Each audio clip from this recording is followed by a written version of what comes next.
পাবনার দুবুলিয়ায় মুক্তিযোদ্ধা সুবহান খান ফাউন্ডেশনের উদ্যোগে কম্বল বিতরণ। বিস্তারিত দেখুন পাবনা থেকে একে খানের পাঠানো তথ্য ও ভিডিওতে।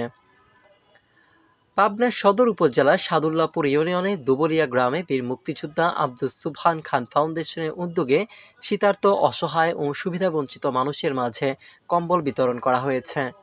শনিবার দুবুলিয়া পুরাতন পাড়া হজরত আবু বক্কর রাদিয়াল্লাহু তাআলা আনহু জামে মসজিদ সংলগ্ন মাঠে আয়োজিত এই অনুষ্ঠানে দুবুলিয়া, ফারাদপুর, চরপাড়া, কামারডাঙ্গা, পাচোয়া, শ্রীকুল, লক্ষ্মীকুল ও দাসপাড়া গ্রামের প্রায় 200 দরিদ্র, বিধবা ও শীতার্ত মানুষের হাতে কম্বল তুলে দেওয়া হয়।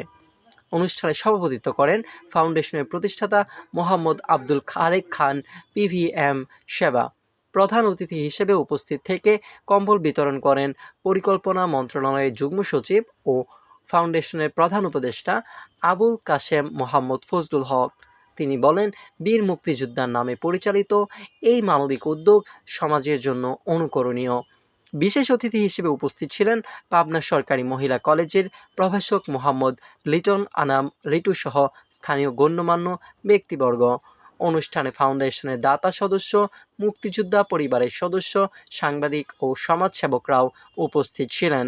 সভাপতির বক্তব্যে মোহাম্মদ আব্দুল খালেক খান বলেন, ভবিষ্যতে কৃষক উন্নয়ন, বৃক্ষরোপণ, স্বাস্থ্য ও শিক্ষা খাতে বিভিন্ন সামাজিক কার্যক্রম বাস্তবায়নে পরিকল্পনা রয়েছে।